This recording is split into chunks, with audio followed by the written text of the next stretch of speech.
Episode 75, May the 4th Be With You, Star Wars Special.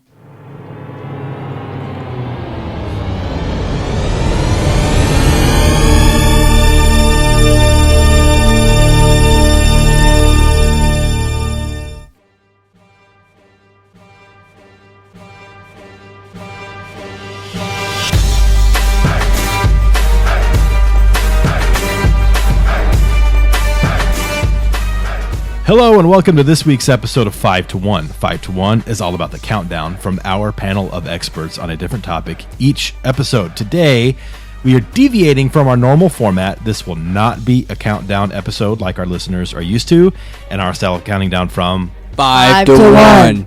Jack, get your hand out of your pants. Instead, we are having an open discussion and ranking of all of the Star Wars movies in celebration of what has become unofficially known as Star Wars Day, May the 4th. So we don't really have any notes or prepared segments.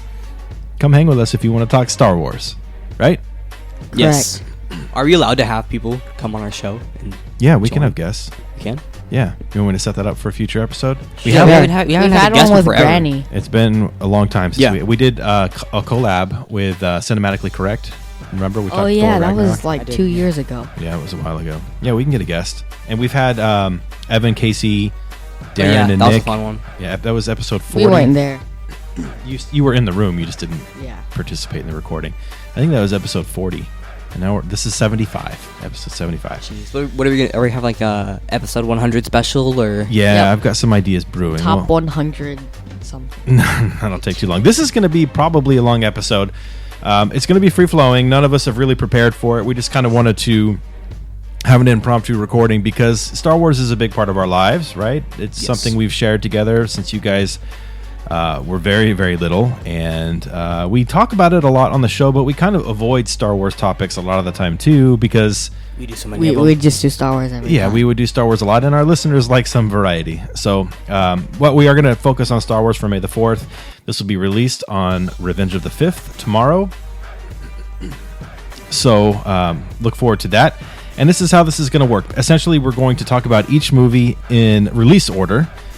Just give some thoughts and opinions of each one, and then we'll each give our ranking for each of the movies as we go through them. In the end, we will average them out and come up with a 5 to 1 official ranking of the Star Wars saga. Can we do it like on 3? What's your ranking for this movie? 1, 2, 3, and we all say it out at the same time. And then if we have the same one, we're like, hey. And then like someone different's like, dude, like what? Like how? Sure, we could do that, I guess. If that's what you want to do. So we're saying what is ranked when we talk about it. So we're going to start with the first release in the Star Wars saga was A New Hope. It came out in 1977. It was originally just called Star Wars. Later, they appended the A New Hope to the title because there were other Star Wars movies, and it was a way to designate. So Star Wars, the original movie. You guys weren't born yet, obviously. Neither but were you. You're right, I wasn't. But it was, I guess, very prevalent in my childhood because I was alive when Return of the Jedi came out, and I was born the same year that Empire Strikes Back came out. So the saga was the only saga at the time, or that trilogy was the only part that was alive, I guess. And, kind of started the whole thing. So what do you guys think about A New Hope? Do you want to do ranking or do you just want to talk about it? Let's talk about it and do the ranking after we're Okay. done talking about it. Okay, so what are your thoughts on A New Hope? I don't know thoughts. I have some questions though. I mean, Alright. you were alive during the time. I was. So like when you had a conscience, you weren't Yes, infant, when I like was you had old an enough. active conscience. Like I don't understand. I don't know how to ask this question. What was it like? How influential was Star Wars So during your this childhood? I guess This is what I remember from that time because Star Wars for me, and there were kids that were way more into it than I was. So don't Yeah. get me wrong. I mean, if you watch, we watch a show called The Goldbergs, Yeah. and Star Wars was the creator of that show was such a huge part of his life. You can see it like that show's about his childhood, and it was a huge deal. I wouldn't say it was a huge deal for me. I liked Star Wars. I had the toys. Star Wars kind of invented action figures in a way for that 3 3/4 inch size of action figures that like every is like the standard now. Star Wars kind of made those a thing. I had the toys. I remember loving Star Wars. I remember loving playing with the toys. It's not something that I watched all the time. I don't even think I owned the movies. I do remember seeing them on TV, and it was a big deal, and I liked them. But I didn't think about Star Wars from. I mean, I was probably like 4 or 5 when I was really into like Return of the Jedi. That came out when I was 3. So a couple of years after that, I played with the toys, and I remember Star Wars just being a thing.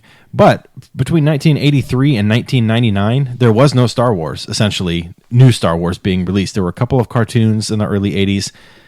But really, that was it. There was no like. It's not like today where there's something coming out, and every week it seems like there's a new show or movie or video game or book or whatever. There was none of that, so it just wasn't a big part of my life. When the prequels came out in '99, was the Phantom Menace release.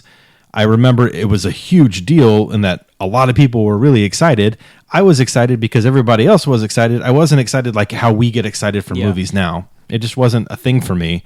I still loved the movies. I watched them when they came out. I remember rewatching the original trilogy before The Phantom Menace came out with my friend Lane. And we went and saw it on opening night. I remember that because we were late for, I think we had homecoming dates or something. There's some type of date. We were supposed to be somewhere, and we were late because we went and saw The Phantom Menace. At least you guys didn't break into George Lucas's house. Yeah, and true. Watch it on his So when laptop. did Star Wars really started? Like, when did you really start to love Star Wars? I started to love Star Wars with Cade, actually, because I had the DVDs. We had this big, tall DVD shelf. We still have that shelf. It's turned sideways, and it's in your room now, Cade. Yeah, it's holding all my It's holding all your stuff. But it used to sit upright when it had legs at the bottom, and it held all of our DVDs in alphabetical order. And you were 2, 3 maybe, and so you could only see the bottom 2 or 3 shelves. And since it was in alphabetical order, that means you saw like R through Z, basically. So you would go through those shelves and say, oh, I want to watch Star Wars or Teenage Mutant Ninja Turtles, basically were the 2 choices because that's what you could see. And I remember you were really little, and I would come home from work and you would say, Dad, do you have another Star Wars movie that I haven't seen yet? And I would put on the same one that you were watching the day before, but you fell asleep or lost interest or whatever. And you would watch that again. And this went on like every day for a while. You were just wanting to see more Star Wars, and it didn't start with the movies. The first thing you watched was the Clone Wars, not the movie cartoon Clone that's very Wars? popular, but the original one that were little shorts on Cartoon Network that they compiled into a DVD. And you loved it. You really, really loved it. And Jet, you were just a tiny baby, but because Cade was so into it, and I started watching it with him, you were kind of born into it. Jet, you were breathing like Darth Vader before you could talk. Really? Yeah. And because of that, because I always liked them, I always thought they were great movies, and I was a fan, but I wasn't like a super fan. But because you guys were so into it, and it was something we could share together, my love for Star Wars just kind of exponentially grew at that point.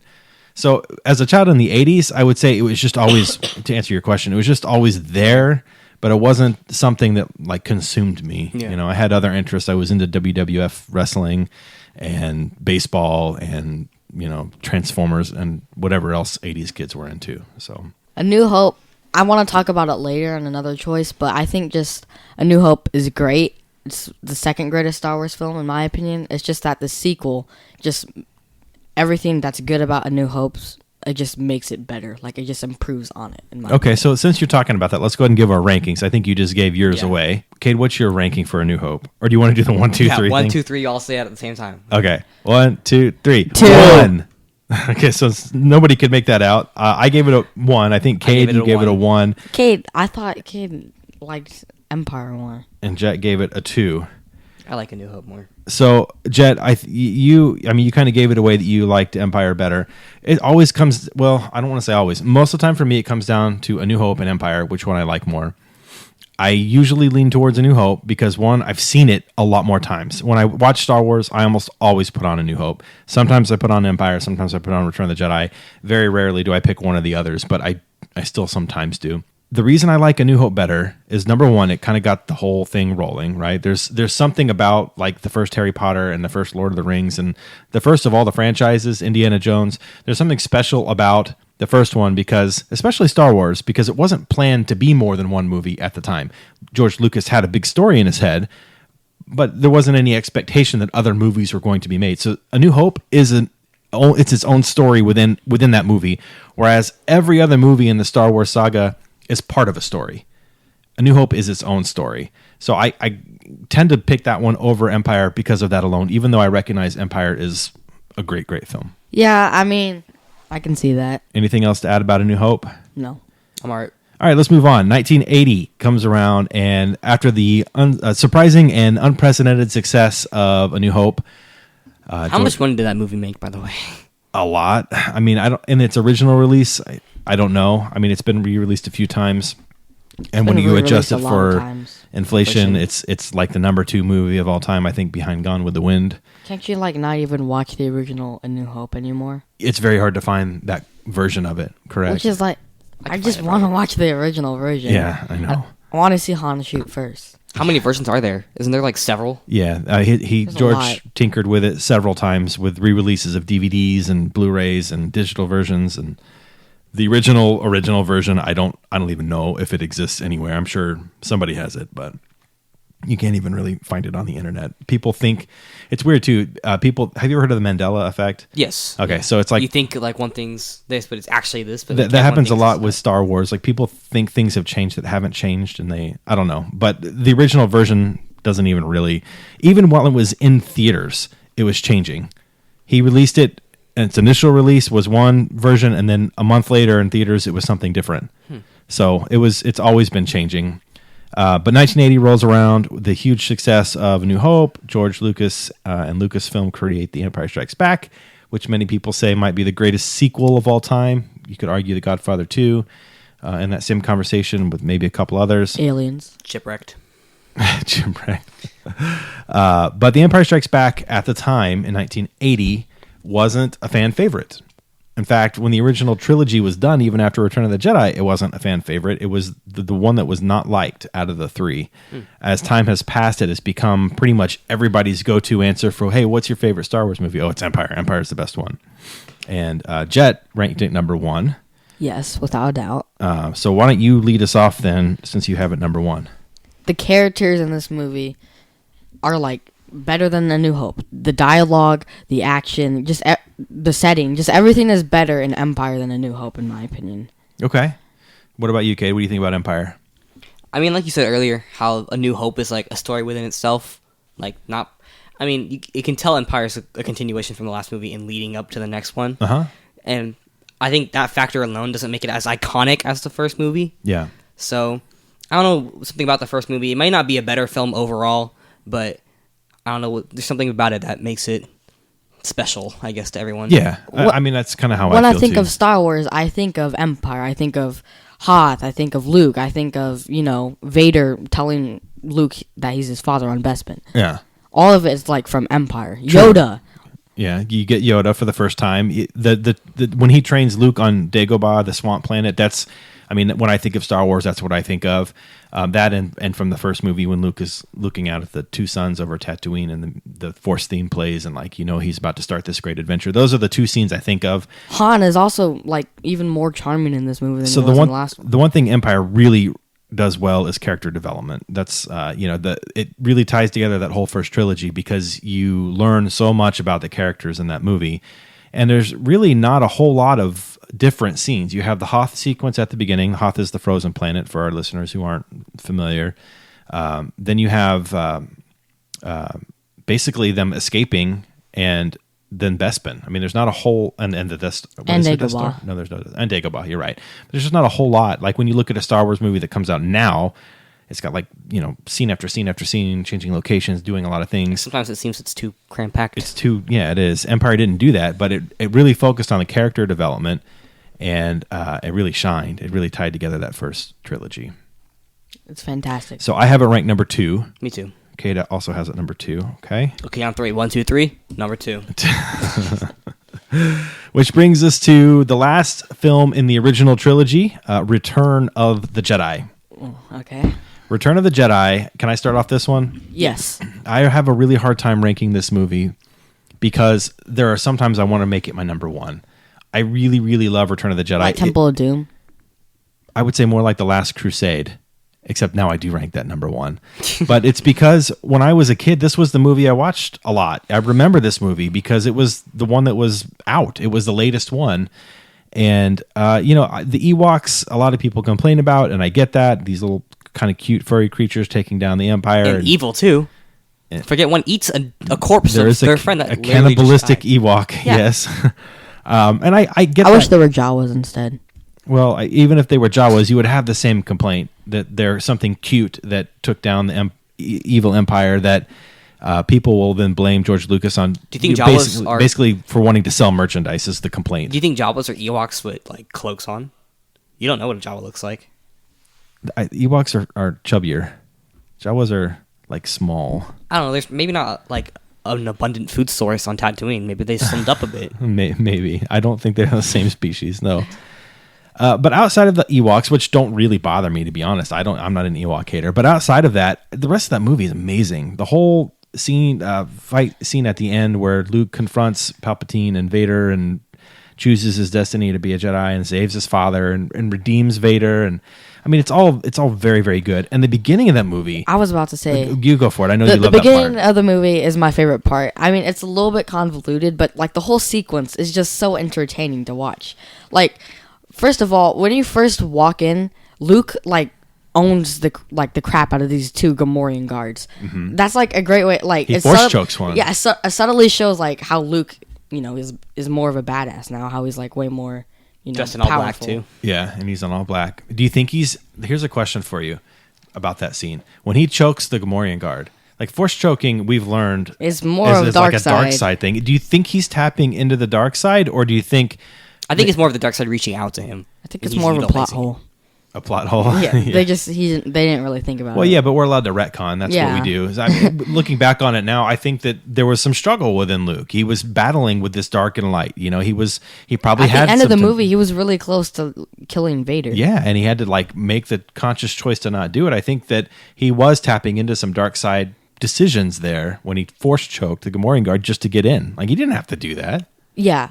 But the whole beginning sequence of Return of the Jedi is like 40 minutes or something. It's a big chunk of the movie. And it's just 40 minutes of just entertainment. It's like so entertaining to watch. Yeah, with the Rancor. I think they handled Dagobah really well too. Like we cut right to Dagobah right after all that sequence. Yeah. You get to see Ben and Yoda die. Some of my favorite moments. Ben was already dead. Oh yeah. And he got to see Ben as a ghost. As a ghost, yeah. For the first time. Yeah. But yeah, Yoda dies. Yeah, I mean, Return of the Jedi is really great. And I think maybe I'm influenced a little bit by the large vocal opinion of Star Wars fans that it's like the worst of the original trilogy, and that some people even rank other pieces of the Star Wars saga in front of it, which is crazy to me. It should be right up there with Empire and A New Hope, in my opinion. And the only criticism that I can see that is really valid is the Ewok one, but it just doesn't bother me. I was never bothered by it when I saw it. Another scene, the final battle. I wish like it was just the final battle because it got interrupted a few times by like rebel and ships, Yeah. in space. I just wish the whole final battle. So you think that there should have been like no cuts? There were cut. Yeah, I mean, Star Wars is known for the cut sequences, right? You'll have a big action scene and it's intercut with like other stories going on. Yeah, I just wish it was a huge space battle and then the final battle between Luke and Vader. Yeah. Oh, Palpatine's also great in this movie. He's awesome. He's the greatest he's ever been in any Star Wars. So I'll tell you guys this because you asked what it was like when I was a kid. Yeah. Here's this was my impression when I watched these movies. The one thing that stuck out to me more than anything, more than any scene or like hero or whatever, was that you see Darth Vader and he's got one of the best intros in the history of cinema in A New Hope when Vader walks in, and he's a bad guy and he's like really bad, and he's commonly referred to as the most iconic villain in cinematic history, and I fully agree with that. Then you get to Return of the Jedi, and you get some of this before Return of the Jedi, but really in this movie you meet Darth Sidious, Emperor Palpatine, and I remember thinking as a kid, holy crap, Darth Vader has a boss. This guy, it must be so bad. And he's like this, he looks and talks and everything about him just like oozes evil, right? And it's the music. Let's talk about the music. We haven't even talked about that. The music of the whole saga has great music, but the original trilogy kind of like laid the groundwork for that. John Williams is amazing. And Emperor Palpatine's or Darth Sidious's kind of theme song is just, it's so like dark and evil. I don't know what about John Williams like scores in all of his stuff, but I don't know, like when you hear like a musical artist that's like known to be like revolutionary, like Michael Jackson, the music sounds so different and he sounds so different from like anyone else, and if you try to replicate him, it's just like not the same. Yeah, like you can't replicate John Williams like music. Yeah, I agree. I don't know how it like hits you like deeper than usual scores in movies. Right. Yeah. I mean, his resume is insane. If you look at the music of the movies that he scored, they're I can't think of any other score that compares to Yeah. the original trilogies. Hans Zimmer. Not even in the Yeah, same not- ballpark. But but the music is great, and I don't know. Palpatine is so like evil in that movie. I can say this about every Star Wars movie, but like Return of the Jedi has some of my favorite music scores like ever. Yeah, Like just not even in Star Wars, just ever. yeah. The Emperor's theme, That's the one I'm talking about. yeah, it's amazing. And what's even better in The Rise of Skywalker, when they walk into the throne room, you can kind of hear it in the background, but it's like a little bit different. yeah, Yeah. And like I remember I that. just felt like so amazing when I heard that. There's Gives you chills. there's Hear like it the most easy, the most recognizable one is the Imperial March. Which is Empire. Vader's theme. Dun, dun, dun, Yeah. dun, dun. And they play that a lot in the other movies when there's like little hints of it. Like when you see Anakin in the prequel trilogy and he starts to have a little dark side moment, they'll kind of mix that theme in with whatever score they have going on. And John Williams does that expertly because he'll have this kind of complex theme that's for that movie and he'll interweave in the character themes that he's already created in prior movies. But yeah, so that's, I've talked about Return of the Jedi a lot. Do you guys have anything you want to talk about for ROTJ? Not related, but we're talking about musical scores. And in the first Iron Man movie, forgot the guy who does it, the Indian guy, I forgot his name, but he does a lot of musical scores. And you can hear it in one of the parts. He took part of the Iron Man theme song and used it to create the Game of Thrones lead song. So I was like watching a guy who was watching the movie, and he's like, listen to this part in the music, and it played like the theme song. I was like, whoa, that's like, how come I never noticed that? Interesting. That's like when I heard the Nine Inch Nails song, Yeah. which I can't remember what it's called right now, and I was like, wait a minute, this is Old Town Road by Yeah. Lil Nas X. Like he totally took a Nine Inch Nails song and made it his. All right, so Return of the Jedi. Do you have anything else? Ranking. Let's rank it. All right, I have it number On 3. three. Oh, sorry, I have it number 3.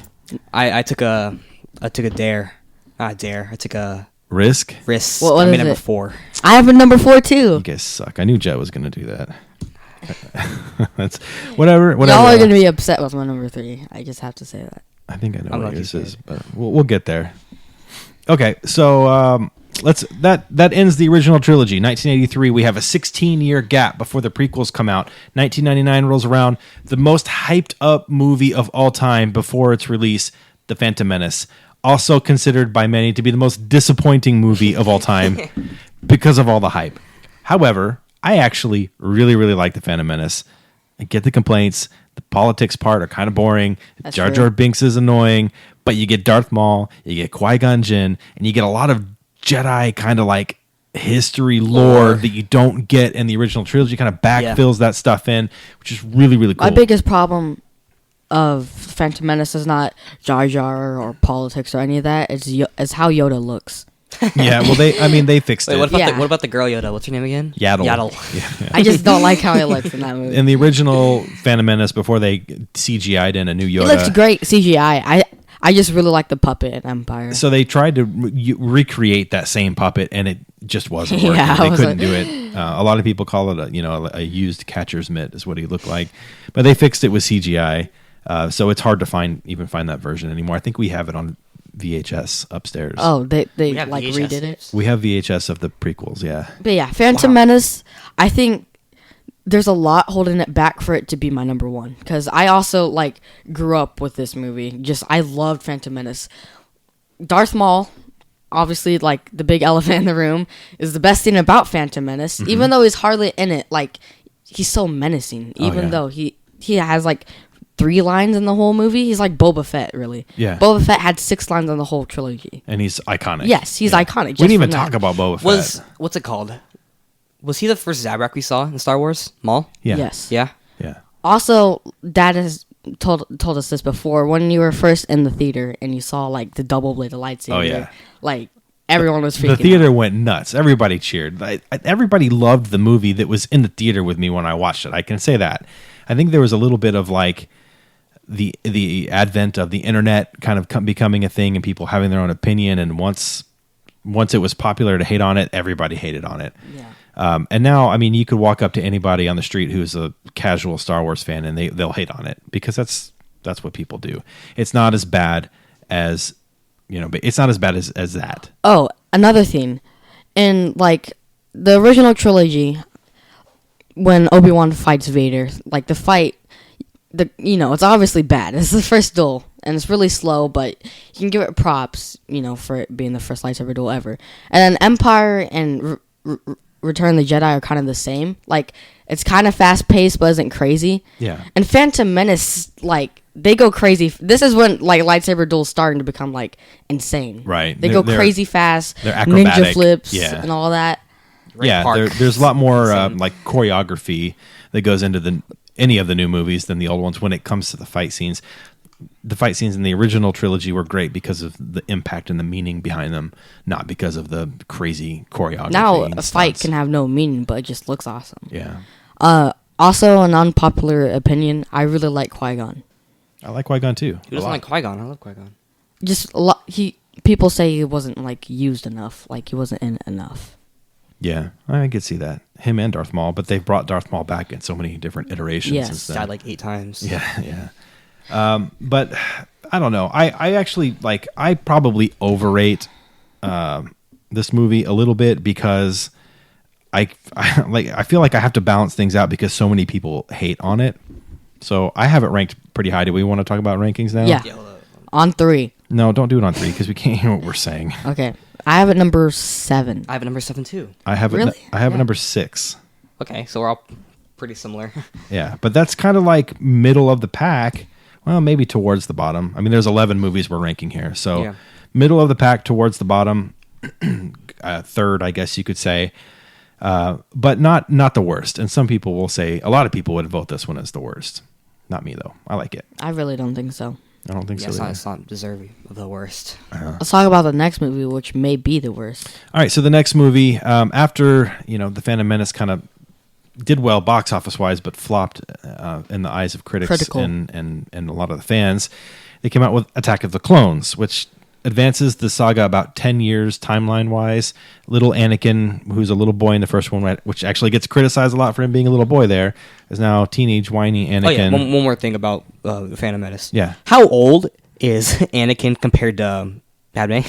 I think they're about 10 years or less apart. Yeah, that's like, did Padme just wait till he was like 18 They're or like whatever? 5 or 6 years apart. I don't know. I don't know. It's Padme in the first movie looks like she's like 15. I think 16. Anakin's Yeah. like 9 Yeah. and So she's they're like probably, supposed to be 5 like years. 18 or something. I don't know. She just looks 18. way older, and like her character seems way older than him. Yeah. Like, he seems like a really little boy. Yeah, and he has a huge crush on her, and she sees him Yeah. as a little boy. Then he comes back as like a grown man almost. Yeah. He's like 19 by the time Attack of the Clones starts, and she sees him differently now Yeah. because he's all grown up. So I think they're somewhere between 7 and 10 years apart. I don't know for sure.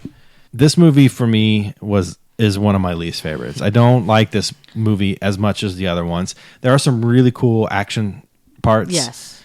for sure. But The whole love story is obviously. the love story is kind of cringeworthy. Hayden Christensen as an actor is kind of cringeworthy. Ewan McGregor. Ewan McGregor carries the Yeah. movie. I mean, he's the best part of the. He's whole even better in the original- next of movie, the whole but in prequel this trilogy. movie, he's pretty good. I mean, he carries the prequel trilogy as far as acting goes, in my opinion. I Like, mean, who He's doesn't one of like the him best as an actor casting and for choices character? since Robert Downey Jr. as Iron Man. it was before Robert Downey Jr. What about as Robert Iron Downey Man. Jr. as Robert Downey Jr. in Tropic Thunder? I don't know about that one, but yeah, I don't know. This isn't my favorite movie. What do you guys want to say? I mean, I was little when I saw it, so Yeah. obviously, like all the cool stuff that happens in the movie made me like it a lot when I was little, and made me One want to thing- watch it several times. But obviously, the story of the movie isn't. One thing they get Order right. 66s. That's not in this Oh, movie. never mind. Wrong One movie. thing they get right is the clones. Yeah, The clones are amazing. The and they- introduction of the clone army happens at near the end of this movie when they're on Geonosis, and that part of the movie was actually interesting to me when Obi-Wan's kind of like hunting down this planet called Kamino and Yeah, trying to oh find yeah, out. I love that whole arc. Yeah, he's got to go there and find out why is this planet missing from our archives. He goes there, he finds out there's an army that the Jedi don't even know was created by Master Sifo Dyas, I think was his name, and Wasn't there like another? he's dead, Yeah. or missing, and that mystery part of it was cool. Like I liked that part, and then when they introduced the clone army at the end, I thought it was cool too. That whole battle sequence is really cool when Mace Windu fights Jango Fett, and they're fighting Obi-Wan and Anakin and Padme are all kind of locked up, and they have to fight those creatures, the Nexu and the what are they called? Acklay. Acklay, yeah, and then there's one other. Reek. Oh, The one And- with the horn. Yeah. Yeah. something that's interesting. How is this the longest Star Wars movie? This feels like it's one of the shortest. Yeah, it's because it's not Maybe it's the so best. cram-packed. Yeah. Maybe all the action. Yeah, maybe. I don't know. Wasn't it really sad though when what's it called? Oh. Boba picked up Jango's like helmet. Oh yeah, or so his little, head you or- get baby, not baby, but little boy Boba Fett, who's a clone of Jango Fett, and he's like, I don't know, probably Anakin's age in the first one, 8 or 9 years old, and Mace Windu cuts off Jango Fett's head, and his helmet rolls, and baby or little boy Boba picks it up and puts it on his head. It's almost on his as mad forehead. as when Shmi dies. That's in the next movie, right? No, that's in this one. That's in Okay, Attack so of we the start Clones. to see Anakin Oh, kind of turn. that's to the, another good part in the movie that I liked is hints of and like I like the fact that Anakin was just always a goody, and then he turned to the dark side. Like throughout the Clone Wars and the original trilogy, we see hints of like Anakin's anger, like his Yeah. dark side, Sure. and I like that fact. Makes it seem like more realistic Yeah. when he turned. Yeah, I agree. So he witnesses his mother die, who had been kidnapped by the Tusken Raiders, or also known as the Sand People. And he's like, And I he goes slaughtered nuts. them. Yeah, he kills all of them. The woman, the children, they're like animals, so I slaughter them like animals. And Padme is like just chilling and like offering him a drink or something. Like, Well, like how are you not freaked out right now? She's trying to be supportive. You know, he's like emotionally broken. His mom just died. Yeah, that's They're true. falling in love. Like, she's like, all right, so you did something kind of effed up, but it's all right. I still love you. You know, we can make this work. the whole scene when he like the fruit when he's like, Oh yeah. I hate that scene. It's so dumb. I know. It's cringy. But whatever. Their love story is supposed to be, I think that's the biggest failure of the prequels, is their love Yeah. story, because it's supposed to be this big huge driving force that makes Anakin turn into Darth Vader. Like that's the thing that he's clinging on to that turns him. And it's hard to buy into it when the dialogue is not good and the acting is not good. When that part fails, it makes the rest of it a little bit harder to buy into. All right, let's I talk have I this think about Robot ranked- Chicken did a really good job with it though. Robot Chicken does a good I job have with this everything. ranked with number 10. Number 10? Number here. 10. I have it number 10 also. All three of us. So it's not y'all's least? It's not my Nope. least. I thought it would be y'all's least. No, my least is obvious. We'll get there. I don't know why that's everyone's least. Because it's the worst one. It's not the worst one. All right, so passing Attack of the Clones, we wrap up the prequel trilogy with Revenge of the Sith. Came out in 2005. So, Kay, this one was actually released after you were born. It was Hey. the first Star Wars movie that came out during your childhood, before Jet was born. I saw this one alone in the theaters in Arizona because you were too little to bring, and I didn't have anybody to go with. Did you have to like leave work? I left work early to go watch it. Yeah, I did. This one is the strongest movie of the prequels as far as storyline goes. It actually fits in a lot of story in there.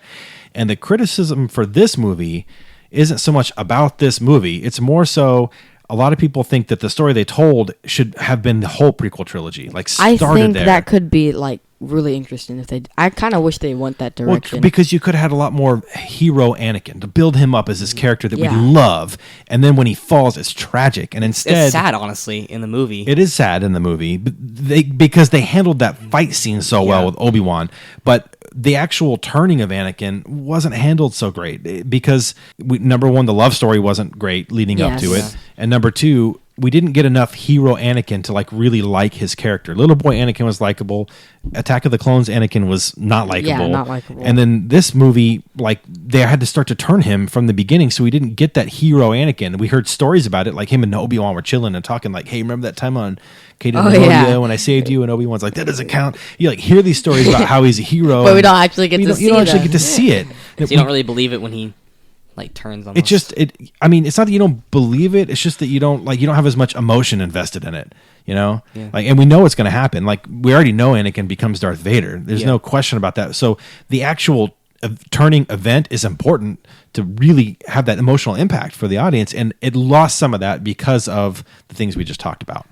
I think this isn't really related, but in Attack of the Clones, this is kind of a plot hole to me. So you remember when they were saving Padme from those little slug things? Yeah. And then there's a droid, and Obi-Wan jumps through the window on the droid. Uh-huh. And then Anakin is in the little, like, they're on the speeder. And then, Anakin jumps off, like, the speeder. He's like, I hate it when he does that. Yeah. And then they're talking in the bar, and Obi-Wan's like, hey, man, you need to be, like, more careful with your act. You just jumped through the window on a droid. Like, that's way more dangerous than what Anakin did. True, there's truth there. However, what other choice did Obi-Wan have at that point if they're going to track down whoever's trying to do this? Yeah, I guess they could have like maneuvered through. Anakin had other options. But Yeah. he just chose to be reckless. But this movie has a lot of great parts. I tend to probably underrate this movie a little bit, I think, because I think too many people overrate it I by overrate putting it it, in for front sure. of some people put it in front of Return of the Jedi even. And I love this movie. I grew up with this was my favorite movie as a child. I just think one, the action is the best in any Star Wars content ever. Obi-Wan and Anakin, great. Obi-Wan and Grievous, great. Dooku versus Anakin and Obi-Wan is a great way to show how Anakin has grown significantly in strength and how he surpasses his master Obi-Wan, who is clearly more powerful. Anakin is clearly more powerful than Obi-Wan. And along That's interesting because Obi-Wan beat him when they fought later in the movie. Whatever. along the lines of like memorable quotes. Oh, I think yeah, there's this a one- lot from this movie. Yeah, there's a lot from Revenge of the Sith. It's yeah, like very memes and stuff, quotable. too. Like, I don't know. Yeah. Again, the iconic thing. Palpatine is great in this movie still. Yeah. Like, Palpatine is the best in any movie besides Return of the Jedi. Yeah. In my opinion. I just love this movie. I This always movie has a lot of really great things. The best part for me is the Anakin and Obi-Wan fight. It's emotional. It's like very well choreographed. It's believable. It's not crazy flipping and stuff, but they do a lot of cool stuff. And it's just sad. It's really sad. And Best friends Anakin having to kill each other. Yeah. and Anakin and Padme, it's still not good, but it's a little bit better, and there's a lot less of it, which is Yeah, and Anakin and Padme in this movie didn't really bother me Yeah, that much. it's We not find that we bad. find out she's pregnant, and they get married secretly, or that happens at the end of Attack of the Clones, I think, right? yeah. They Hayden get- Christensen is also a lot less dreadful in this movie. Yeah. I actually kind of like him in this. He wasn't as whiny in this one. I mean, Matured. he's what? I mean, he's like more mature. I More guess. mature, yeah. Ewan McGregor is great in this movie. Yeah, I think he's As better than Obi-Wan. Alec Guinness in this movie. I don't disagree. I think he's amazing in this movie. And the thing about the end is that you have two fights happening where they're cutting back and forth. You have Anakin and Obi-Wan, and you have Yoda and Darth Sidious or and Palpatine. that fight is actually really cool. That fight is really cool, but it is way overshadowed by the Anakin Obi-Wan one. Yeah, And I agree. I actually watched this movie last night or the night before. It was on TV, and I kind of put it on while I was just relaxing in bed. And that scene came up, and I paid attention to the Yoda and Palpatine fight more than I ever had because I kind of every Yeah, time I I kinda watch this forget movie, I about- forget about that part because the other fight is so good with Anakin and Obi-Wan. and Duel of Fates plays. I never noticed that. It plays Anakin versus Obi-Wan. Like, Duel of Fate starts playing. Yeah, they have their own song too, right? Battle of the Heroes or something Yes, like that. Yeah. which is also great. yeah. But When you were little, Jet, there were two scenes in Star Wars that you would make me play for YouTube on repeat. Oh, yeah. It was a Darth Maul fight from Episode 1, The Phantom Menace, and the Anakin and Obi-Wan fight from this movie. And I actually liked playing this one for you better because it's longer. So I had a little bit more So time you just before you'd be played like, that? yeah, because you were too little to like know how to control YouTube, and I have a little bit more time before I had to come back and say, "Oh, Jet, hold on, let me fix it for you." what was I gonna Which fight do you say? like better, Jet? What? Oh, Anakin versus Obi-Wan's better. But Darth Maul. Also, this fight, Anakin versus Obi-Wan, is crazy. Besides the fact that they're going crazy fast, in like the middle of the fight, they both lose their lightsabers and they just start doing WWE moves on each other. Like, Obi-Wan drop kicks him and like Anakin clotheslines him, and then like, you know, they go back to the lightsaber. But that part was like crazy. Yeah. When I was little, I'm like, they're fighting with their fists. My favorite part during the duel is when it's kind of silly when they do this, like they're both like flipping Yeah, their they're, like, lightsabers spinning for super no fast, reason. but they're not touching each other with them. But then they do, and it's crazy. If you watch the choreography, it's crazy fast how fast they're going. I've seen behind the scenes, and Yeah. they're Hayden Christensen and Ewan McGregor are actually doing it, like Yeah. the mocap, and they took a lot of training. I'm bet. sure, and it's really Yeah, really Ewan cool McGregor to was watch. on a talk show, and like the host brought out like toy lightsabers and was like doing like tricks with them. I saw and then this. the guy was like, "So do you have like any of your lightsaber skills?" And he goes, "Yeah, I have a couple." Ewan McGregor was like that. He's like twirling it around. It Yeah. was awesome. Yeah. I was I've like, seen "Whoa!" that. Like he still can do it. You can still do it. Well, they're doing all this crazy choreography. It's really cool to watch, and then they both try to do this force push with their hand at the same time, and And their then they hands both meet, go back. and then it blows them back. That part to me is meaningful because I'm thinking like, okay, they have probably been training together. I mean, this is master and apprentice. They've probably been training together for 10 years or more, like ever since he took them on. And clearly it's like you said, Jet, Anakin's more powerful, right? But Yes. they probably practice and train together so much. That- Obi-Wan can anticipate Yeah, his moves. that's another thing that Obi-Wan beat him by outsmarting him, one, and two, he knows a lot of Anakin's moves because he taught him everything you know. Right. Or he knows. And that part really kind of highlighted that for me because they did all this crazy stuff and then they both did the same power at the same time. And I'm like, whoa, these guys like really Yeah. know each other. It's like when Cade wrestles Braxton, it's like, like Braxton is I wish you could see the stuff we do in Yeah. the practice room. It's insane. Yeah. Like, people have told us that we're the most like fun to watch because we know what moves we're gonna do. So Right. we pull out this like crazy stuff that we don't usually try to beat each other at what we know. Right. Because we know what we were like the other person's gonna do. Yeah, exactly. And that moment kind of highlighted that for me. And then you get to the end when Anakin says, I hate you. And Obi-Wan says, you were my brother, Anakin. I loved you. You were supposed to bring balance to the Force. Not leave it in ruins. Or darkness. In darkness, yeah. But yeah. And that whole scene is just... It's so and then sad. then his body catches on fire. 'cause I he's think when he close to says "I lava. hate you," like that was pretty good acting. That's like that one moment I'd say that Anakin or Hayden Christensen did something good in acting. Yeah. Well, the scene that gets me the most, I think, because I throughout all of the movies, Ewan McGregor's Obi-Wan character is the most relatable to me. Like he's the Yeah. one I can identify with the most. And there's a scene right when they have the talk and Anakin's body catches on fire because he's close to the lava.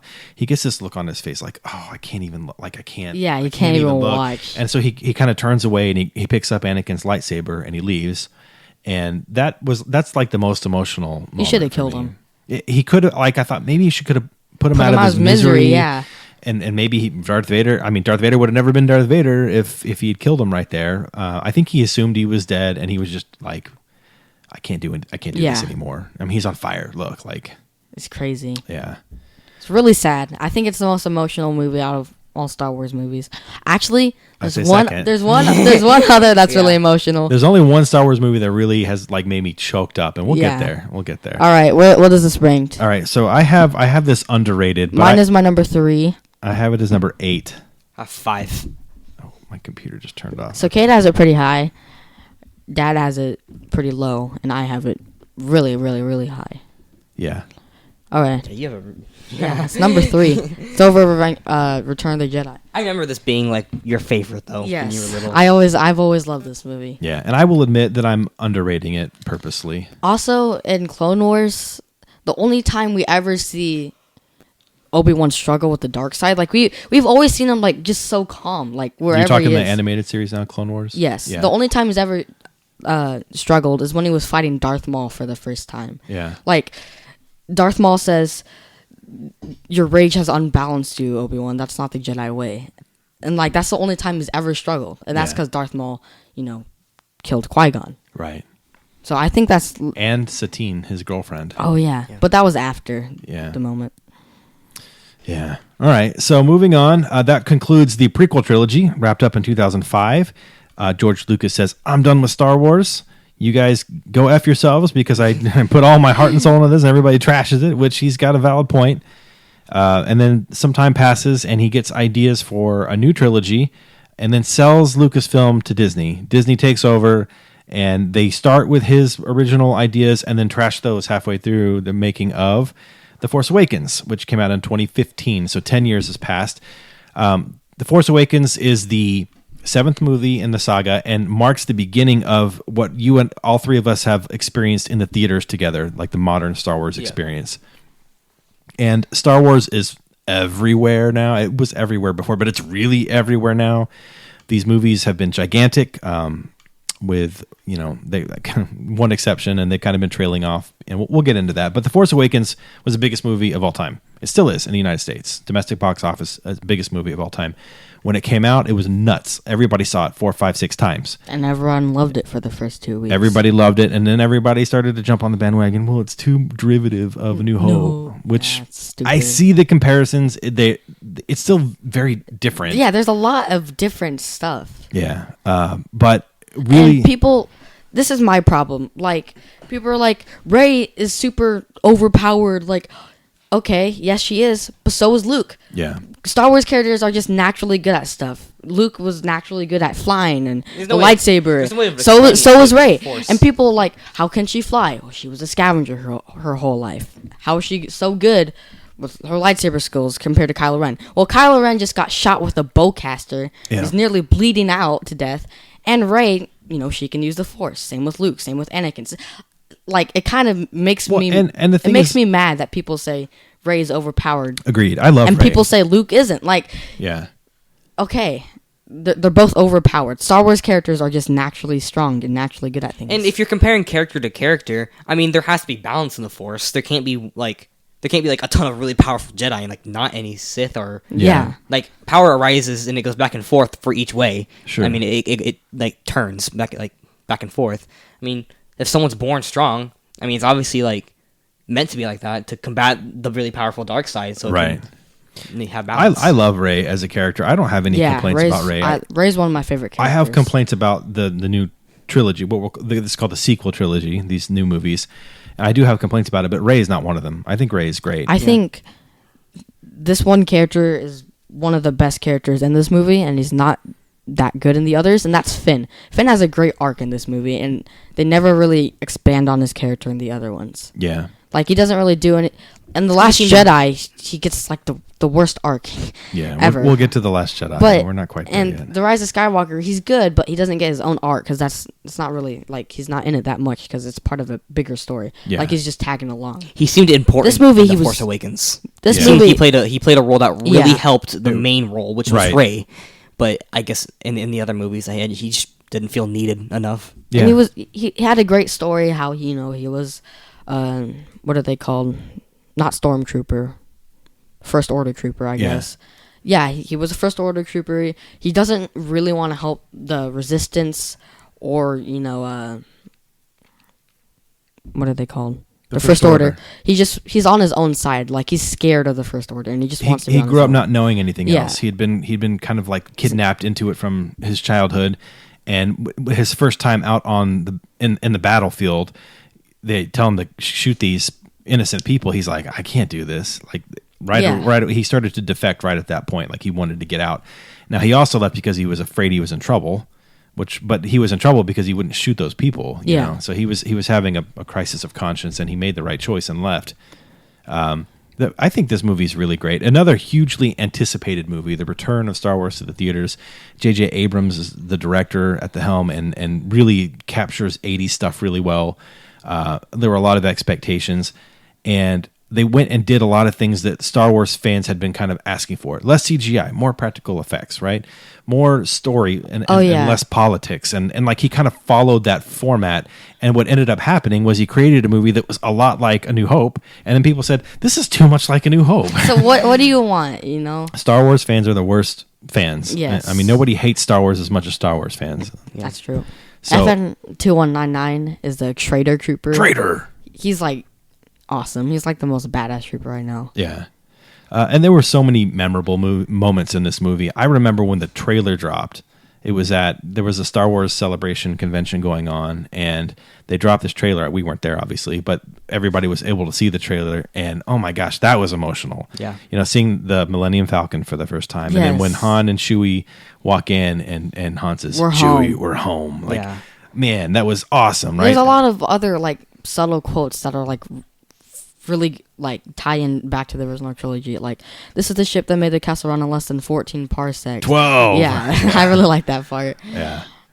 Han was great in this movie. Now, the complaints about this movie are that, Han dying to me isn't, I mean, a lot of people complain about it. To me, isn't, a valid complaint. The original cast needed to make their exit in some way. It doesn't bother me that they died. It did bother me that he never got to reunite with Leia or Luke before he died. Yeah. Well, no, he did reunite with Leia, just Yes, not with he did. Luke. And that was a bummer, but it's okay. Like, it wasn't horrible. They really, we'll get there in a minute where they dropped the ball. But let's go with our rankings for The Force Awakens. Cade, where did you have it? I have a 3. 3. Okay, so Really? this was the movie that you put above Return of the Jedi. Yes, it is. Interesting. You know why? I mean, I was alive when Return of the Sith came out, but I didn't get to experience it like Yeah. everyone else did. I remember when you first called us into your office and you were showing us this trailer for Star Wars, like a new Star Wars movie. Yeah, we were I was both in disbelief. freaking I out. thought Star Wars was done with like forever. Like they're not having any more movies. Yeah. And there's a new movie coming out, and they're like, I'm gonna be alive and like able to see it like unfold. That's true. I was so excited. I've never been more excited for like anything Yeah, in my The life. Force Awakens is the first Star Wars movie we ever saw in theaters, so True. it has a very special place in my heart. Where do you have it ranked? I have it 6. Oh, that's kind of low. Yeah. Okay. Well, I have it number 4. So I have it behind the original trilogy, but at the top of everything else. And I will say this, Kate, to your point, we were already huge Star Wars fans, Yeah. and we loved Star Wars before we knew more Star Wars was going to be made. So there was a lot of anticipation for us as well leading up to this movie. And that whole day was awesome. Oh my gosh, yeah. I mean, I had that. Experiencing it like you guys, like it was. Yeah, I I've had the never had surreal- more fun. I had the in my countdown life. on my phone like for months. so you know, fun, yeah. we went to the toy opening in September. The movie came out in December. They had the toy release in September. We went to the Midnight Madness and we won that Chewbacca giant stuffed Yeah. animal and that I still have in my room. yeah. Well, my old room. We won that in a raffle, and it was on eBay that night for $1,100, and I didn't sell it because it was sentimental Yeah. attachment. You know, Like, I just like every time I like watch The Force Awakens, I feel like so good. yeah, Like it's just a feel good movie, you know. yeah, And a lot of it is because I get what I really like learning about Star Wars is like the little new things, like learning new aliens or like Yes, he's seeing into things lore. that have not been in previous Star Wars before. Yeah. And Force Awakens had a lot of that. So when you saw like things on like Jakku, a new planet. I mean, similar to Tatooine, but it's got like ruins of old like Imperial ships and stuff like Yeah, that. I thought that was I like awesome. that. Like that's so that cool. was cool. Like how she had a helmet, like a Yeah. rebel trooper's helmet, and she had a little stuffed animal that was like a rebel pilot or something. Yeah, and the way she made the bread with like water and like the Yeah. little powder. That was whatever. that's a satisfying like scene to learning me, like- learning stuff like that gets me excited for Star Wars stuff. Yeah. That and the sequence where she goes to Maz Kanata's castle. Yeah. And she kind of like hears the lightsaber calling to her, so she crawls in underneath it where I don't know, it's like some basement or something where Maz keeps all of her important stuff. And she opens Oh, yeah, the that box. whole scene is- and she has a vision. Like that whole scene was really cool and set up a lot of ideas that we didn't get any of in The Last Jedi. And then it touched on it again in The Rise of Skywalker. But that whole part was really So- cool. Yeah, then everyone was like, "Where did she get the lightsaber from? How'd Yeah. she get it?" This is And then the- everyone was like, "I think they did a good job at like not answering it right away." Yeah. So then it made everyone like, This is what, "Whoa!" This is one of the first times I realized, like, or was actually like kind of scared of the infantry, like just not the main Sith, because First Order troopers, besides clone troopers, they are like ruthless. Yeah. They're like way better than stormtroopers. Yeah. At their job, they're like terrifying. They're mean. But one did defect. True. Yes. All right. So Force Awakens, we've ranked that one. Do you guys want to move on now to The Last Jedi? Yes. Okay, so we are Wait. I know I said I was Did we going to do rank these. it? Yeah. Oh, okay. I said we were going to do these in release order. Technically, there was a movie released between The Force Awakens and The Last Jedi. We're going to skip the anthology films Rogue One and Solo and come back to those at the end and finish out the saga. So the next saga movie that came out was The Last Jedi 2017, I think.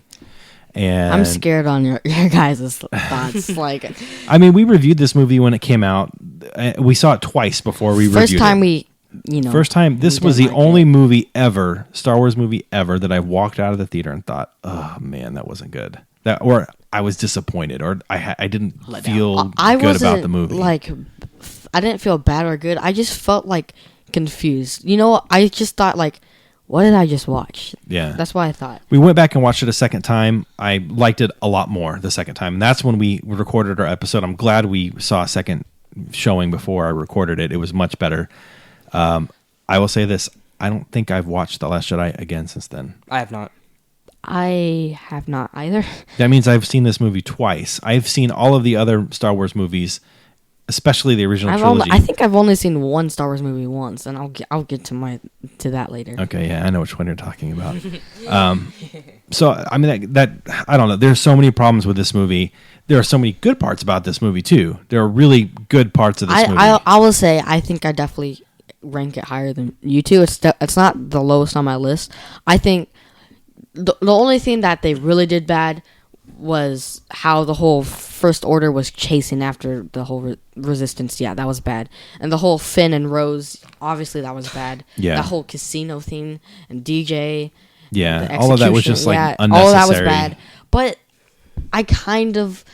I don't really like what they did with Luke, but I can at least respect what they were going for. They were going for a broken hero, who needed to be redeemed. And they failed on the redemption. They not really. Yes, they did. I don't really think they failed. He did redeem himself at the very end through a move that was controversial because he wasn't really there. Now, I'm okay with him using this crazy force power that takes all of his energy. It'd be kind of like a middle finger if he just came out there with a lightsaber and was slicing or it down. would be freaking awesome and what the fans wanted to see. I don't think so. You didn't want to see Luke like put Kylo Ren in his place. No, I didn't. He I did. think that'd just be like. It's kind of like Yoda. Like Yoda is cool with a lightsaber, but I think it's kind of better without one.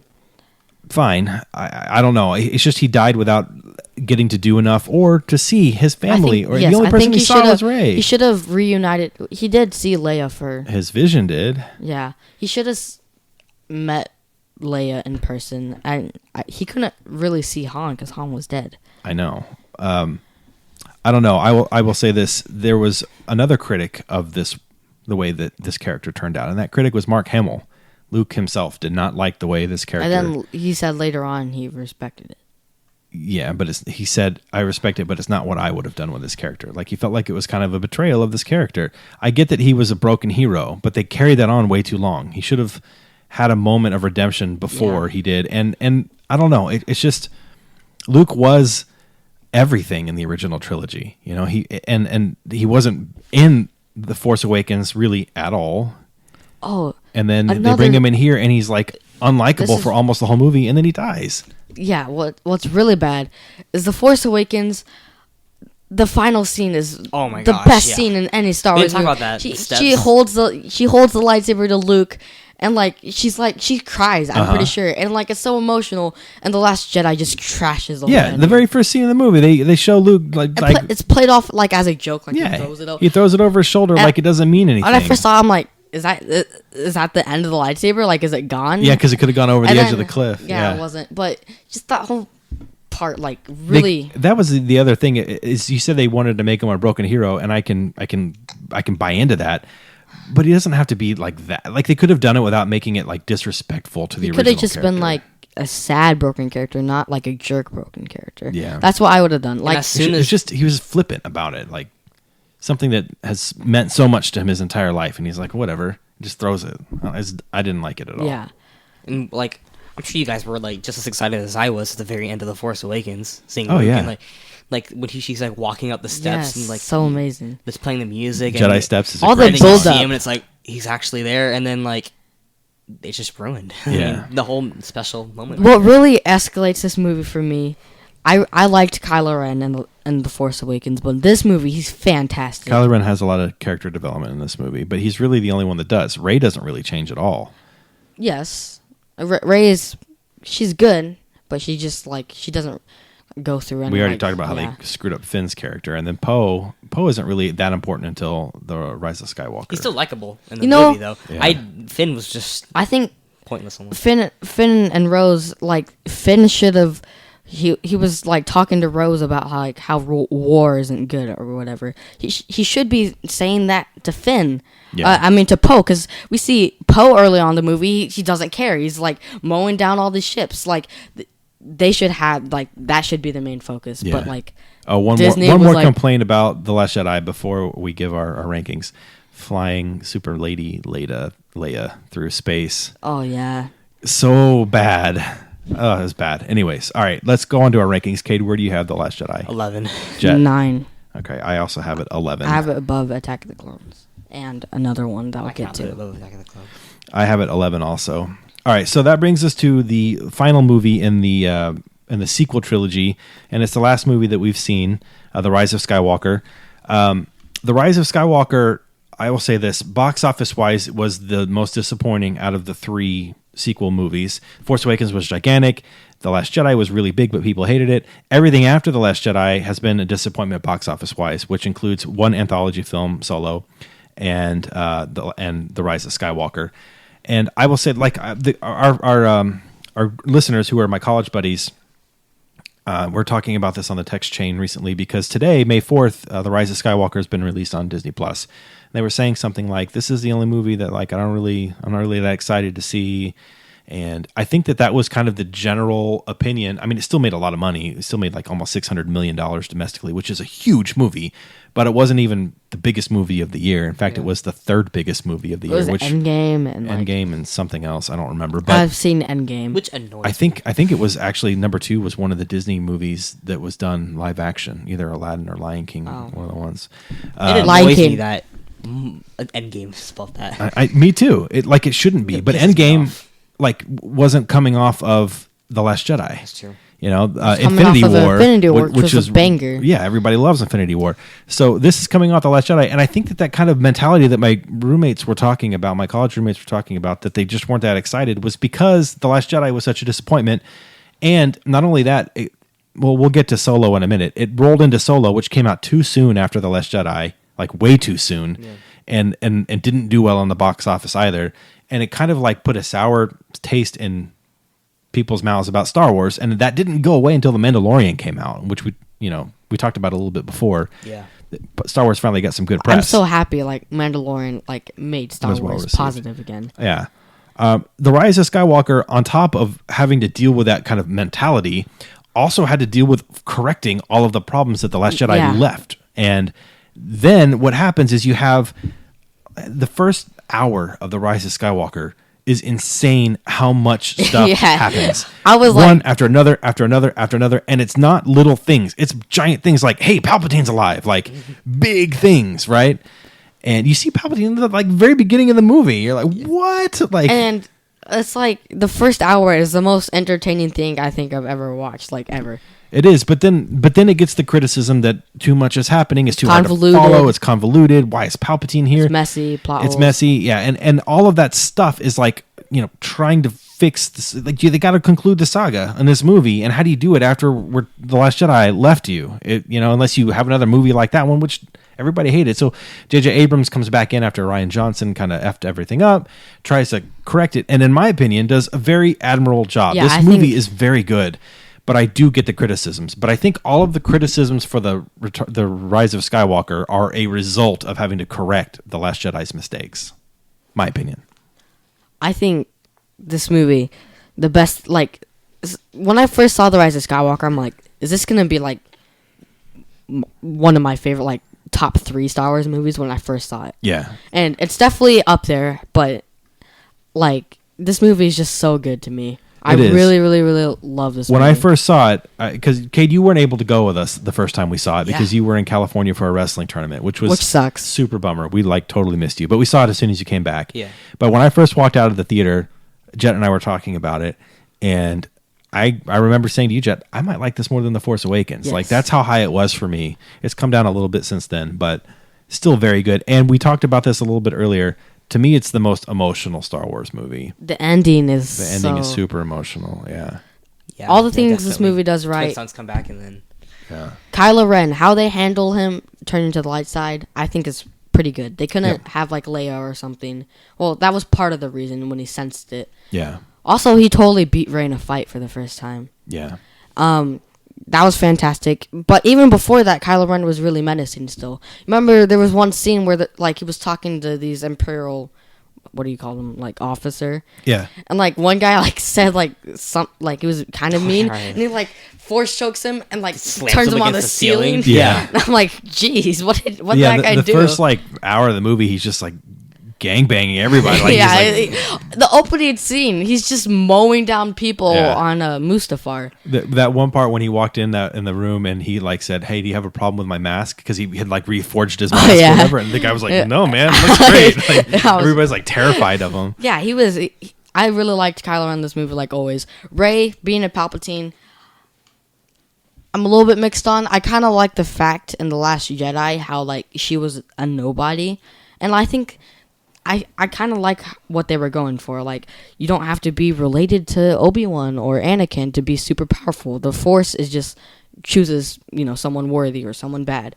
It's kind of like a magical thing. But now that, she's a Palpatine, that's all right to me. I think it's still good. I just would like it better how it was in Last Jedi. So I think overall, I would have liked it better if she had been related to somebody. I think it makes the story more meaningful if she's somehow a Skywalker or a Palpatine or a Kenobi. I thought Kenobi was what I was wanting her to be initially. I thought it would have been great if she was Obi-Wan Kenobi's granddaughter or something. But when they said that she was a nobody and then they changed it, that doesn't sit right necessarily. I mean, then it's like, what? Okay, now you're... But it's because... Then they give like the little backstory on her parents. And then like... Yeah, you get this little bit of backstory on how she, was a Palpatine and then was dropped off, to protect her or whatever.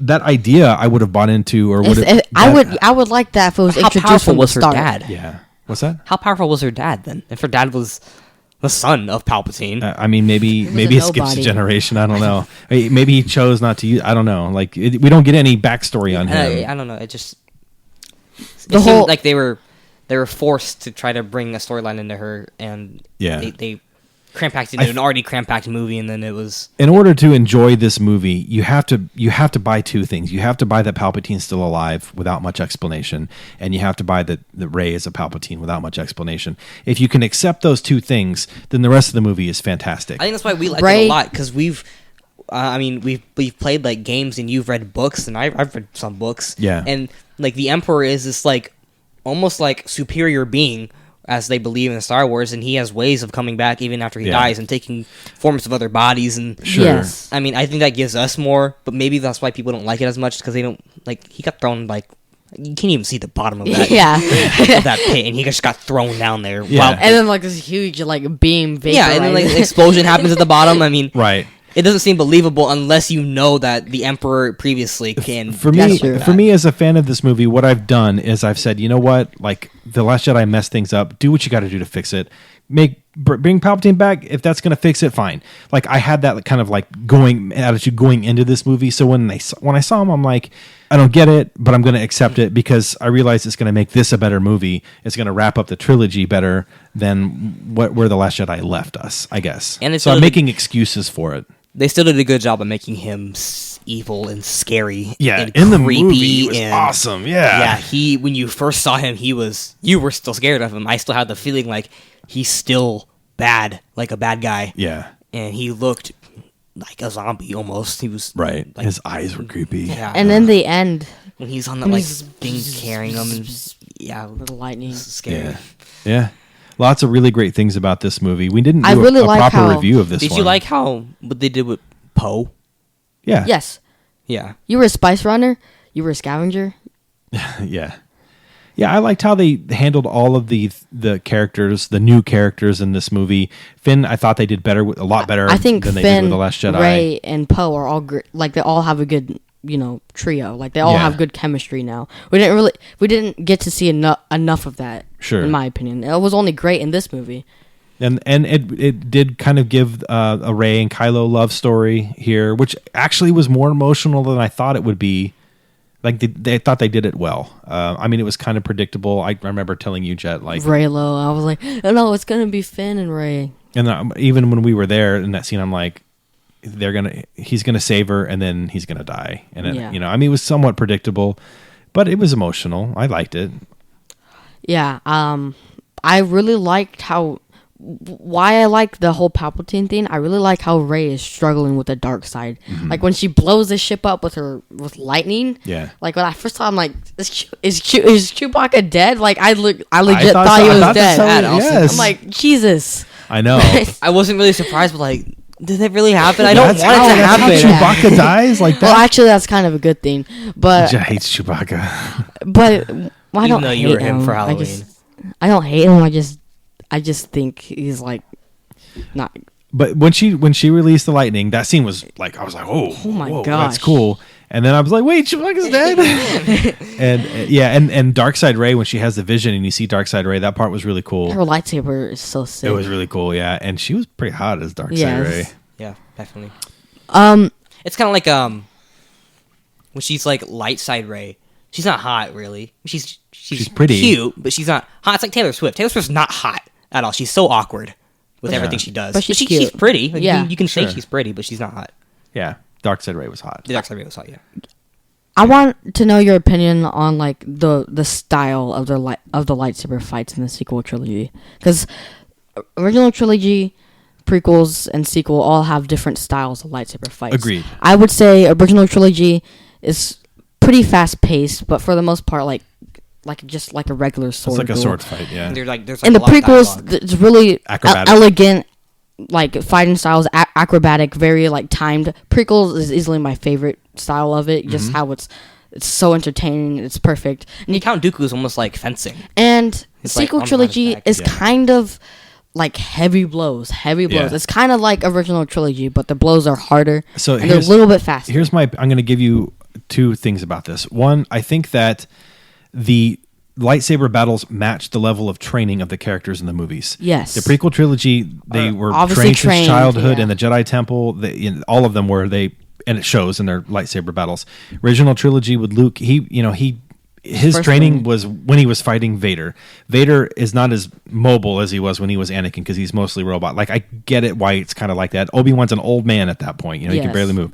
And then the prequel or sequel trilogy, the new ones, again, Rey and Kylo aren't like Kylo did get training when he was younger, so he's more trained than Rey, but they're not trained in a temple with like hundreds of other Jedi. Yes. In the system, and there's no school. Like Luke had his own little school and then left it when Kylo turned. So I think that it matches that.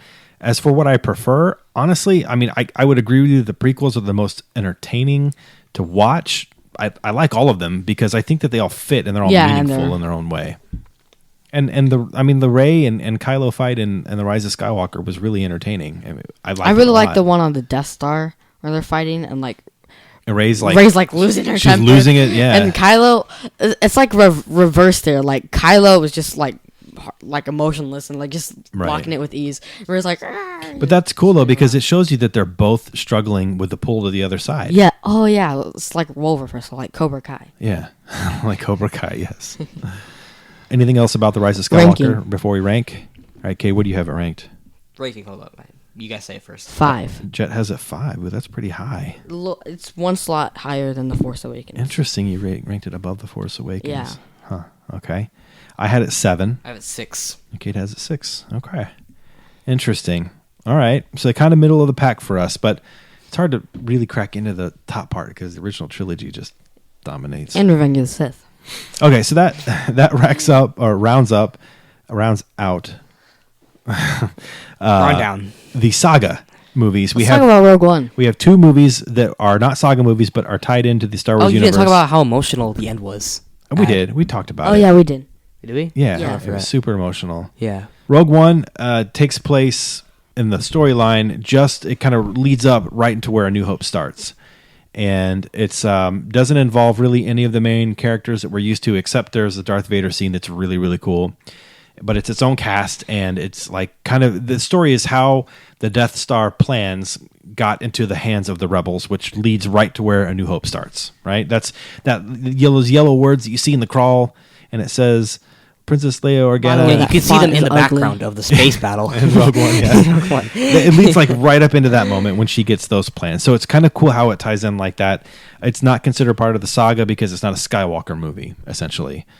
However, it does have a lot of the elements of the universe, Star Wars universe, embedded in it in the story.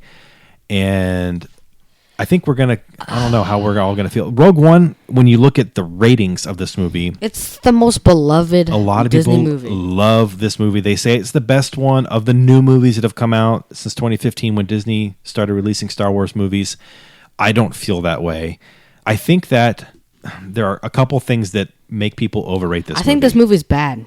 Jed hates this movie. I why you think hate this movie. this movie reminds me of Rebels. The characters are, besides K2SO, they're all kind of dreadful. I really don't care about any of them. And when they die, if I'm being honest, I don't really care. The third act is fantastic.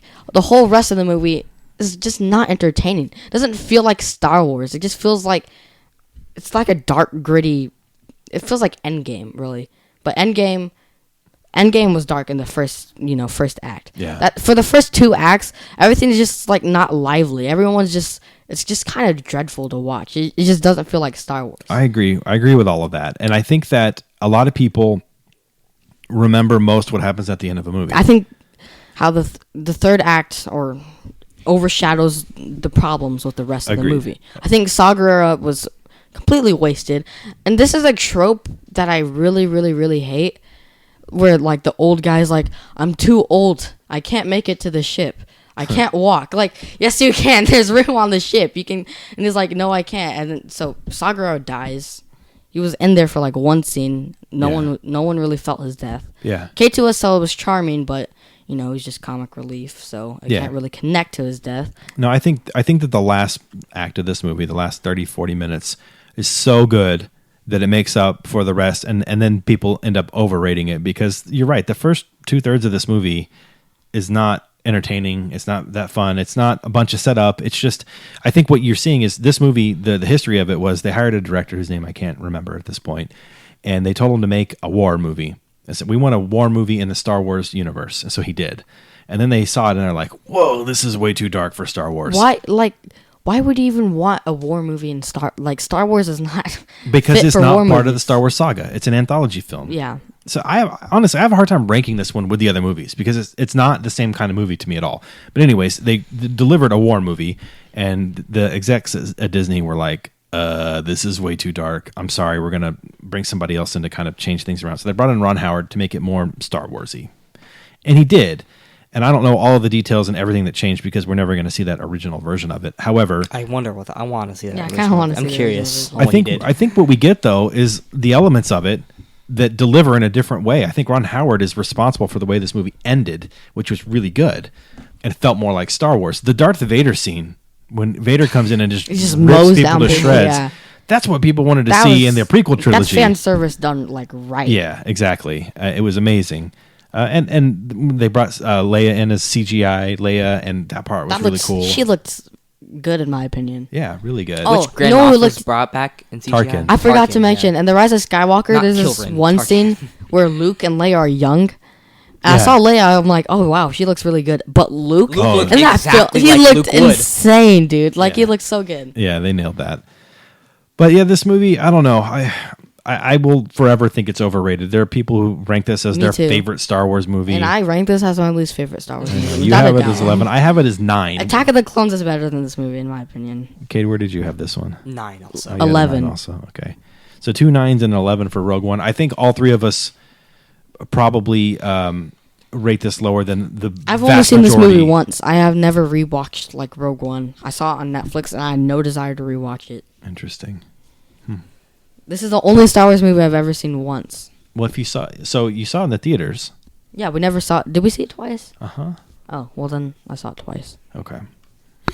All right. So Rogue One, 9, 9, and 11. That leaves us with the last movie that is not the last one released, but the last one we're going to talk about is Solo, another anthology film, which I think the idea was when Disney bought Star Wars, hey, we're going to do this. We're going to replicate the Marvel system and do what we do with Marvel and apply it to Star Which Wars. I'm really glad they didn't. Well, they tried, but it's failed. So they have the saga movies, which could be compared to the Avengers, Endgame, Infinity War movies. Then they have character movies in Marvel. So you have Thor and Iron Man and Captain America. They all have their own movies or whatever. Star Wars is like, oh, we could do this because look at all the characters we have. We have Han Solo, we have Boba Fett, we have Obi-Wan, we have all these great characters. We have Yoda and Darth Vader. They can all have their own movies. So they started to do that. They went down that road. Solo was the first one to come out, and it failed miserably in the box office. For all the Star Wars movies that have ever been released, Solo is by far the smallest earnings-wise in the box office. And it's because I don't think it has as much to do with because of the quality of this movie as it has to do with the fact that it came out a few months after The Last Jedi failed in the eyes of fans, and the timing was horrible. So The Last Jedi came out in December of 2017, and then you go into May of 2018, just a few months later, and Solo comes out, and it was too soon, and The Last Jedi sucked, and so it just didn't fit timing wise, and I think that really killed its chances in the box office. There was very little to no marketing for it at all. It was just not done well. That being said, I love this movie. That being said, I love this So movie this too. movie- Fun is so watching that good. movie. It made me feel like I was watching Force Awakens again. Yeah. I loved watching I really it. like this movie. Just does so many things right. Me and Dad were talking about this earlier, like how people criticize it because I can only see Harrison Ford playing as Han Solo, and he said like how are you ever supposed to do like a prequel to Han Solo? I'm pretty sure people wanted like a prequel like a while ago, but Harrison Ford is like 80 or something. Yeah, he's super old. You can't have Harrison Ford play young Han Solo. And the actor that they brought in, I thought did a great job. He was Alden Ehrenreich. Yes. And I thought he was great. Donald Glover was pretty good. He was good Lando. as His autograph is right there. This Yeah. movie is just like a fun adventure movie. Like it's like there's like not one lightsaber in it. Oh, Why there's one? Yeah, you see Darth Maul's I think- in his hologram. yeah, that's the only problem with this movie. Darth Maul, bringing him in is kind of not good. I didn't I mind. liked I it. thought it was cool. I how like Kira was the whole working for her Crimson the whole Dawn thing, time. but it was like why I don't like it is because like oh my gosh, we're gonna see more of Darth Maul, Crimson Dawn, but it never got like continued on. Like That's because it failed in the box yeah, office. that's why I don't like it. I wish they never did it. Yeah. I mean, I will say that I think the introduction of Darth Maul there was very confusing for the majority of Star Wars moviegoer fans. Like, we went with Evan, and he was like, so Darth Maul's alive? And we're like, oh, yeah, most fans never watched the Clone Wars Yeah. to see that, oh, he survived, and this is how. And Everyone here's his should watch the backstory Clone leading up to Wars. how he became where he is now. Most movie-going fans haven't watched the animated series. You know, it's not something that a casual fan does. So in that aspect of it, I'm like, well, yeah, I guess it is kind of maybe not the best idea. Maybe they plan on kind of giving some backstory in a follow-up movie. That's never going to happen now because it just didn't do well box office-wise. And in fact, the Boba Fett movie got shut down. The plans for a Kenobi movie turned into a TV show, which I'm okay with. At least we're going to get the TV show. Something like I don't hear many people talk about. I love Woody Harrelson's character in this movie. Yeah, he's very What's good. his name? I feel like Beckett. Beckett. Yeah, Yes. Tobias Beckett. Yes, Tobias Beckett. I love his character. I think like he's part of the reason why Han's like how he was in A New Hope. He lost Kira. He lost, Woody. Like Yeah. Woody made like a big impact on Han's life when you think about it. Like Yeah, and Han killed him. yes. So it Shot shows first. you some of that. Yeah, their Han shot first attitude that you see later. And the way they tie this movie back, like just to Star Wars lore, like there was one line, what was her name? The bounty hunter that's in Phantom Menace, and like a guy comes up to Tobias like, "Hey, you killed Aura Singh." Aura Singh, Aura yeah. Singh. He's like, "Yeah, I pushed her off a cliff." Yeah. Like I'm like, wait, like I saw her in Phantom Menace. I was thinking, whoa, who is she? Yeah, and we got to see the Kessel Run that has been referred to many times. The Emphas Nest character was very cool. Chewie and Han are great. Chewie and This Han are movie. great. Yeah, For once I can say Chewie's good. Why are you hating so much? there's a lot of good about this movie, and I feel like it's probably the most underrated in all of the movies. That being said, I had to rank it kind of low because like I couldn't force myself to put it over some of these other choices. It's hard to put it over saga movies. It's the same. But I problem love have it. with Rogue One. Don't get me wrong. All right, let's talk about. Okay, do you want to add anything? You didn't say much about. I like how they touched on the side of Star Wars that you don't see very often. Yeah. In the movies, at least. Yeah. The whole like smuggler kind of vibe to it. Wasn't I mean, about Jedi. Yeah. And, Yeah. It was nice seeing something like that because like I said earlier, I like learning stuff about Star Wars. Like no matter what it is, Yeah. even the new stuff, and like I knew stuff that was happening in it, but it was nice seeing it come to like the main screen, like the movie. Sure. Screen Like and when stuff. we were younger, we were like always opposite. Me and Kid, I'd always like in SWTOR, Star Wars game that we all play. I'd always play as a Jedi or a Sith, and Cade would pick like a bounty hunter or Yeah, a I trooper. like I'm learning about the lore and like Yeah. like the underground kind of life that people live in Star Wars universe, and I like learning about that stuff When playing Sure. just Lego as much as I like learning about Sith lore and Jedi lore. Yeah. So. Lego Star Wars, I'd always play as Count Dooku or Darth Maul, and he'd play as played Boba Fett. all the time. He's awesome. He can throw grenades. Yeah. Or thermal detonators. And the big thing Blaster about sucks. Solo for me is that it was just really fun. Yeah. It was a fun movie. It was like the fun part of the original trilogy, only that part, right? Like it was just a lot of fun. I like Dryden Voss actually. We didn't really As talk a about villain, him. yeah. And the Clone Wars. There's a recent episode called The Phantom Apprentice. It's like the best in the season. The second one. There's like Maul's talking about Crimson Dawn, and on the right you can see Dryden Voss talking to him right there. Oh, okay. Cool. And I said, "Is that Dryden Voss?" And y'all were like, "I don't know." But yeah, that was Dryden Voss. That was like confirmed. Interesting. What do you think of Kira?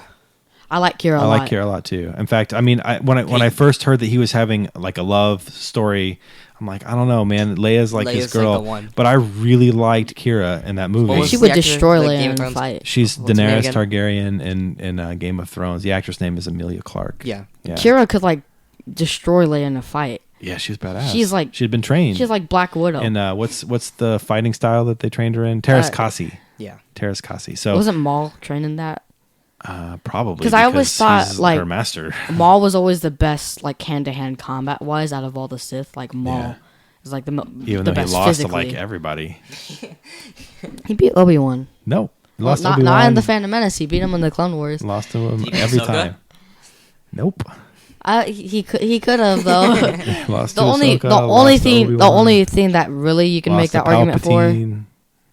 dude, it's Palpatine. I'm just saying he lost to everybody. he lost. He beat Qui-Gon. He beat Qui-Gon. He beat Obi-Wan in Lost the to Clone Obi-Wan. Wars. No, he didn't. He lost to Obi-Wan in the Phantom Menace and in Rebels. And the Clone Wars could have beat was a us- group fight. It was Okay, not one-on-one. Okay, but they were fighting one-on-one. They weren't. He wasn't even paying attention to the other ones. It was just one-on-one, and Maul won for sure. The only fair argument you can make that like he lost and he's weak is when he lost to Kanan, which really, really, really grinds my gears. Which nobody in the nobody watches that show, but it's from a TV show called Rebels. Actually, a lot of people watch Rebels. Not our listeners. Oh. Probably none of them. But yeah, I don't know. I agree. Maul, like I always feel like he's the best, but then when I look at his record, he lost like every fight. You know. No. But you could say like he should have beaten Obi-Wan, but he got cocky and made a mistake. He could. He Maybe his power is just coming back to life. he should have like, beaten dying every Obi-Wan. time. He could have Yeah. killed Ahsoka, but he didn't because he wanted to join her. Yeah. Coulda, Coulda, shoulda, woulda, every time The with him. only true loss he's had is the Emperor and Kanan, which is And annoying. Obi-Wan. Not Obi-Wan. Obi-Wan doesn't count. He could have. What about Rebels? He beat him in like 4 seconds. That was one-on-one, too. One-on-one. I mean- No one was around. Destroyed him in like 4 seconds. That's because he like caught him off guard. Oh, there's always something. With that's my He didn't point. catch him off guard. Maul just like attacked first. He Yeah. engaged him before he did. Well, Obi-Wan's chilling in the desert, waiting for him to arrive. It's because he did that one attack that he tried on Qui-Gon. That was beautifully done. I love that Yeah, scene, I by the love- way. that's All the right, one thing So Rebels did let's rank Solo because we kind of gotten off track here. 8. 8. Oh, interesting. I had it 5. Whoa. Really? That's high. I love Solo, but I can't like force myself to put over Phantom Menace and The Force Awakens and Revenge of the Sith. All right, are we gonna do our final ranking now? Yeah, what I need to do is look at this list now and hold on. Let me do a little Excel formula here. All right, so coming in last place, 11th place was The Last Jedi. Do your whole ranking and then I'll do mine and he'll do We've his. already done our rankings. I'm doing the combined ranking now. So last place was The Last Jedi. It averaged 10.3 among us. So that was last place. Coming in 10th place was Attack of the Clones, at which we all ranked number 10. So that makes sense. Coming in 9th place was Rogue One, averaged 9.7. which is horrible. Coming in 8th place was Solo. Interesting. Averaged 7. Coming in 7th place, I'm losing track of my numbers here, was The Phantom Menace. Averaged 6.7. Coming in 6th place was The Rise of Skywalker, which averaged 6. Coming in 5th place was Revenge of the Sith with 5.3. In 4th place, The Force Awakens averaged 4.3. In 3rd place, Return of the Jedi, 3.7. 2nd place, Empire Strikes Back, 1.7. And first, according to our podcast, is A New Hope, 1.3. I thought we were just gonna say all of our ranking at the end. We already did our rankings. So We this should was, say, Yeah, but, like, we should have said all of them at the definitive. same time, going from 11 to 1, so no one can understand anything. So there you have it. According to 5 to 1, the best Star Wars movie is A New Hope, barely beating out Empire Strikes Back. I did ask social media today, only on my personal Facebook page because it was kind of a last minute, and for the May the 4th, what's your favorite Star Wars movie? I did not tally the results because half of them, at least, were joke answers where people were saying things like my sister kept putting stuff about she would describe other movies' plot lines and say, "Is this Star Wars?" I don't even know what other movie she did. I think one of them was Twilight or something. I don't know. We had a couple of votes for Lord of the Rings and Star Trek and other franchises. Somebody voted for Spaceballs. I will say, out of the I like that. I like whoever voted for Spaceballs. I respect Spaceballs that. is at least Spaceball- related. It's really funny and it's still better than Rogue One. And Chewie. And Chewie, you're horrible. I will say, just generally looking at the responses of the people who actually did respond with a Star Wars movie, Empire had the most votes.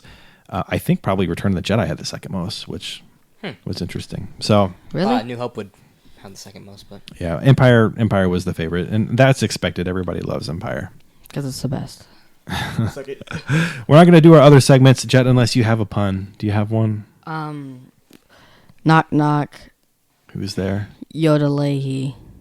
Yodelehi who? Yodel. I didn't know you can yodel. And it's a Star Wars I know pun you because could the yaddle. Yoda is in the Yodelehi. No, you said Yoda, and then I didn't know you could yaddle. Okay. All right, moving on. Moving on. That will wrap up this episode. Thank you for taking the time to listen. We are going to do sports moments in our next episode, which we had talked about in our prior episode. We've delayed it before the May the 4th celebration. So thank you for taking the time to listen. Hopefully we have some other Star Wars fans out there that enjoyed this episode. And if you want to talk about any of the stuff we talked about, or if you disagree with our opinions, shoot me a message, let me know, and I would love to hear all of your opinions. We love you guys, and Love you.